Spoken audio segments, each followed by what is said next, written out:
Hey guys, what's up? I am Gulzar Ahmed and today we are going to study composition of function. Actually, it is a part of class 12. We have seen types of function. It was also a part of class 12. So in this lecture we will study composition of function. So let's start. हम लोगों ने function देखा है इस तरह का, ये एक सेट y है, ये एक z है। देन अगर मान लीजिए इधर एक फंक्शन डिफाइन करते हैं हम लोग g and this element is y, so this element will be g of y। इस तरीके का फंक्शन देखा है, लेकिन इस सेट को मैं बोलूँ किसी सेट का फंक्शन है, means let's say this set is x and x is also element in this set, so और ये इससे मैप है इस वाले एलिमेंट से, so this will be f of x and one more thing, from here we see that y is f of x, दोनों same element है। so g of y क्या होगा? g of y will be g of f of x। तो इस तरह के function को हम लोग कंपोजिशन फंक्शन, कंपोजिट फंक्शन बोलते हैं। दो फंक्शन का कॉम्बिनेशन है g एंड f। इसको एक और लिखने का वे होता है, that is g of f, g of f under bracket x, g of fx। तो एक्चुअली ये फंक्शन कैसे है, ये यहाँ से यहाँ f फंक्शन है, यहाँ से यहाँ g फंक्शन है, और ये जो डायरेक्ट फंक्शन है that is called g of fx। इसको ऐसे भी लिख सकते हैं g ऑफ f। ये फंक्शन, ये f फंक्शन है, ये g फंक्शन है, तो ये वाला g of f function. Similarly अगर मैं क्वेश्चन दूं 1 2 3 4 5 6 7 8 9, ये f है, ये g है, तो g ऑफ f ऑफ 1 या g of f of x क्या होगा? Means g of f of 1, g of f of 2, g of f of 3 क्या होगा? मैं इसको पहले मैप कर देता हूँ।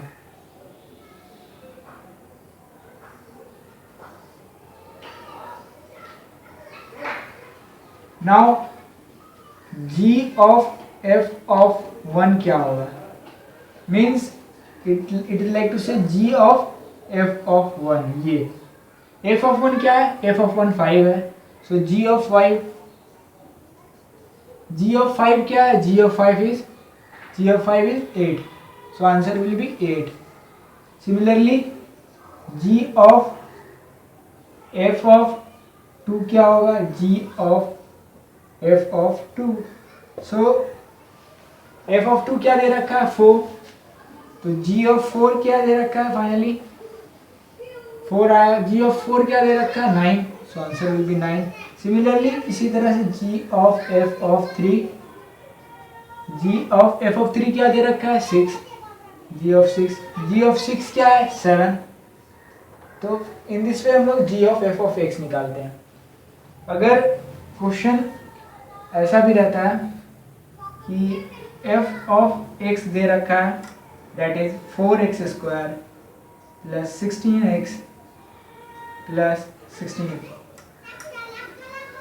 तो यहाँ पर आप देख सकते हैं एक और फंक्शन दे रखा है, that is g of x, that is root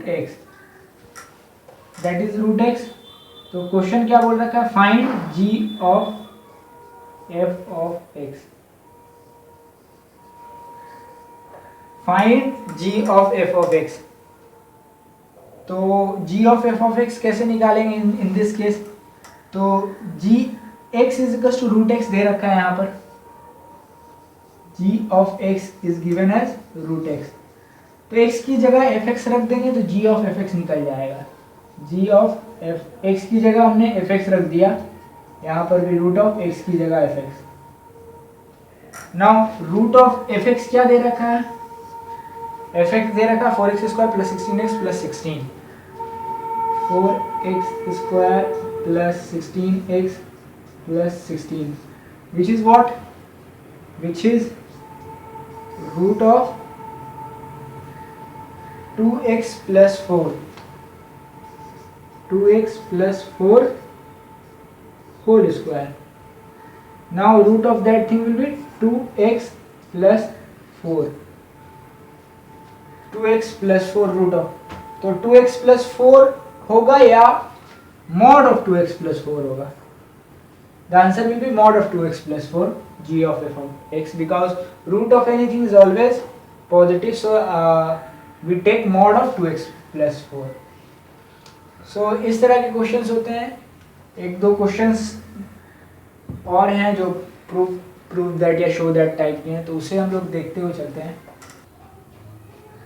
now एक और क्वेश्चन सिमिलरली पिछले वाले ही की तरह लेते हैं. That is g of x दे रखा है tan x and f of x दे रखा है रूट x.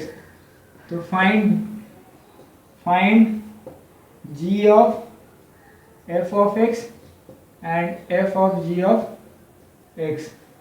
तो g of f of x क्या हो जाएगा? g of f of x that will be x की जगह fx डाल देंगे, यहाँ पर x की जगह fx डाल देंगे. तो tan of x, x की जगह fx, tan fx, tan fx की वैल्यू क्या है? Root x. ये हो गया g of f of x. Similarly f of g of x क्या हो जाएगा? That will be f of g of x. यहाँ पर नजर आ रहा है कि fx में x की जगह gx डालेंगे, fx में x की जगह gx डालेंगे. तो fx दे रखा है रूट x, fx दे रखा है रूट x, लेकिन x की जगह gx डालेंगे. तो x की जगह हमने gx डाल दिया.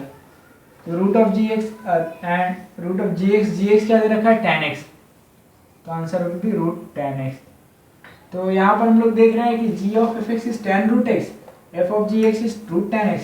So from here we can conclude that f of g is not equals to g of f. f of g is not equals to g of f. Similarly एक question है, that is show that if f from a to b and g from b to c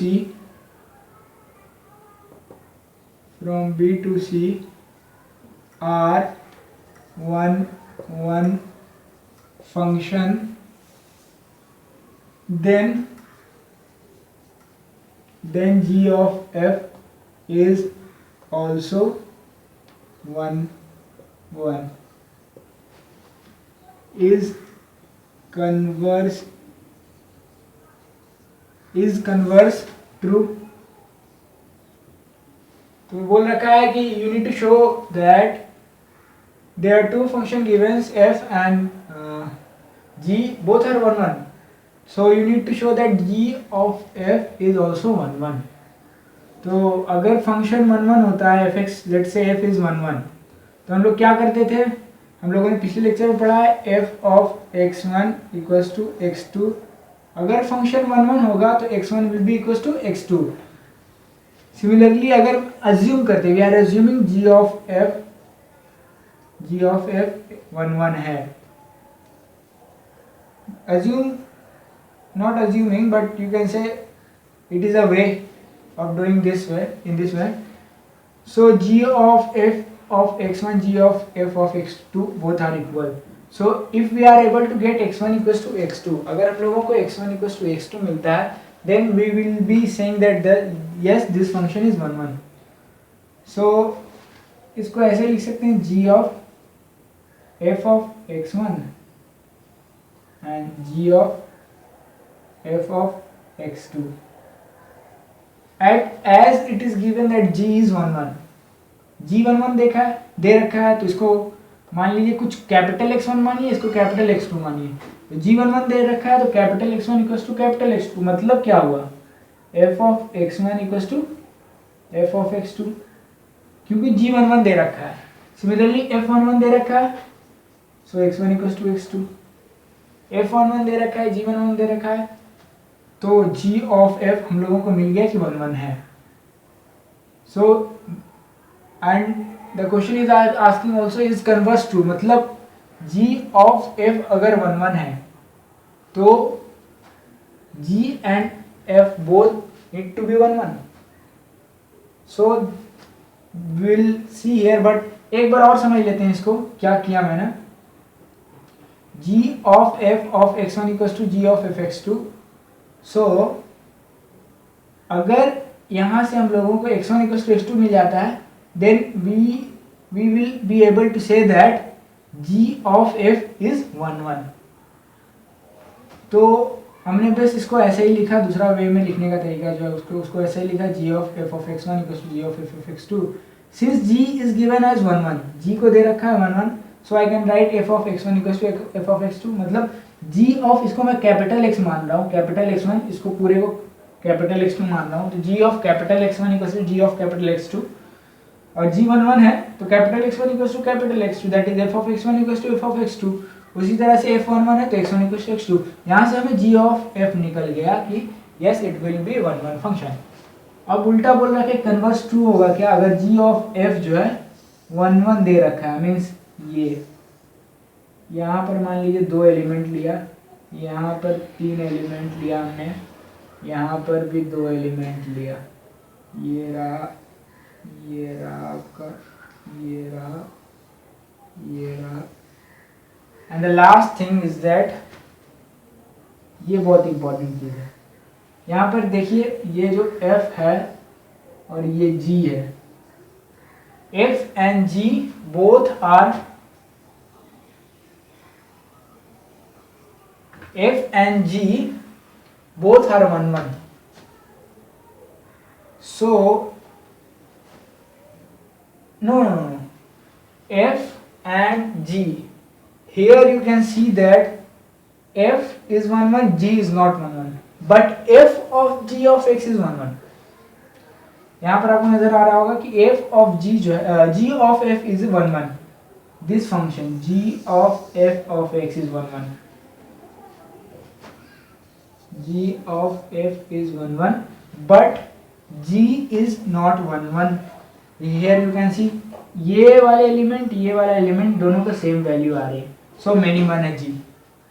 similarly एक question और है, that is show that if f a comma b and g b comma c are onto function, then g of f is also onto। I am writing here, show that if f a comma b and g b comma c are onto function, then g of f is also onto। Similarly is converse true। यहाँ पर converse true हो रहा था कि नहीं, यहाँ पर converse false हो जा रहा था। g ऑफ f 11 है लेकिन g जो है मिनिमम है। सिमिलरली यहाँ पर देखते हैं क्या बोल रखा है, f and g both are onto, a b c, ये g रहा, ये f रहा, ये g ऑफ f रहा। तो मान लीजिए 3 एलिमेंट लिया हमने, इसमें भी 3 एलिमेंट लिया, इसमें भी 3 एलिमेंट लिया, ऑन टू बोल रखा है, so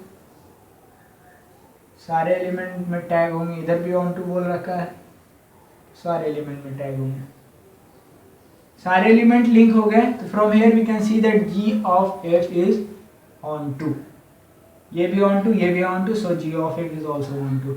is converse true, converse क्या ट्रू होगा, मतलब g of f onto दे रखा हो, एक एलिमेंट, 2 एलिमेंट, 1 दो, तीन एलिमेंट, एक एलिमेंट, दो एलिमेंट।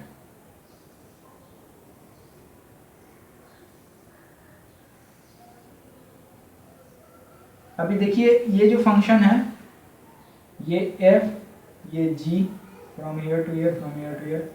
सो f जो है 1 1 है, f जो है ऑन टू है, f जो है ऑन टू नहीं है, g ऑन टू है, and g of f is on to.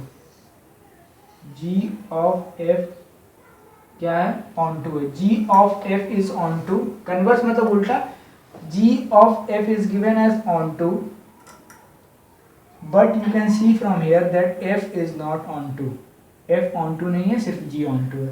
So converse is also not true for here, not true in the both cases, not true। तो यहाँ पर एक नोट टाइप का बना लेते हैं हम लोग कि अगर g of f जो है 1 1 दे रखा है, 1 1 दे रखा है, g of f 1 1 दे रखा है, मतलब यहाँ पर g of f 1 1 है। So in this case what we'll be saying that f is f 1 1 है, g जो है मिनिमम है। तो इससे हम लोग को ये पता चलता है कि f जो है 1 1 है, f 1 1। और दूसरा g of f अगर बोल रखा है onto, g of f onto बोल रखा है, तो इससे हमें क्या पता चलता है? g of f onto है, लेकिन f जो है वो ऑन टू नहीं है, यहाँ पर g सिर्फ ऑन टू है। तो from here we can say that g is onto. ये इंपॉर्टेंट है, नोट टाइप का है।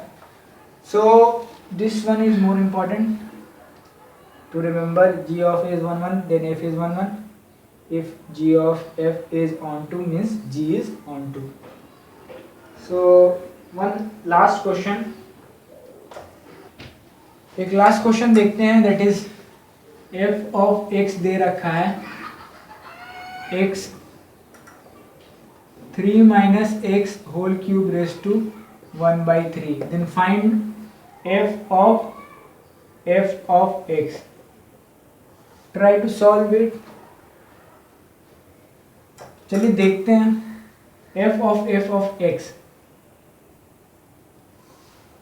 f of x बोल रखा है, मतलब क्या है? f of x, मतलब f of x में x की जगह यहाँ पर क्या रखा गया? fx रखा गया। x की जगह fx रख देंगे तो हम लोग को f of x मिल जाएगा। तो f of x की जगह fx रख देंगे, 3 minus fx whole cube raise to 1 by 3। हम लोगों ने क्या किया? x की जगह fx रखा है, यहाँ पर fx रखा है, यहाँ पर भी fx रखा है। सो f of x मिल जाएगा, और ये 3 minus fx whole cube raise to 1 by 3। So from here 3 minus fx क्या दे रखा है? 3 minus x cube raise to 1 by 3, 3 minus x cube raise to 1 by 3, ये fx दे रखा है, fx टू द क्यूब दे रखा है, fx cube now 1 by 3। So ये मल्टीप्लाई होगा तो 1 हो जाएगा, तो ऐसा आ जाएगा 3 minus x cube 1 by 3। Now 3 minus 3 plus x क्यूब, तो 3 minus 3 cancel, plus x cube raise to 1 by 3। So from here what you will get? x मिलेगा। तो यहाँ पर से क्या मिल रहा है? f of x is x। इसका क्या मतलब होता है? इसका मतलब होता है f is invertible, f is the inverse of itself. f जो फंक्शन है वो खुद का इनवर्स है। We will study function inverse of a function in the next lecture. We will see there, हम लोग इन्वर्टिबल फंक्शन देखेंगे, but will take a closer look also here कि अगर ये x है, ये y है, तो एक मैंने फंक्शन डिफाइन किया x f, that if this element is x, this element will be f of x।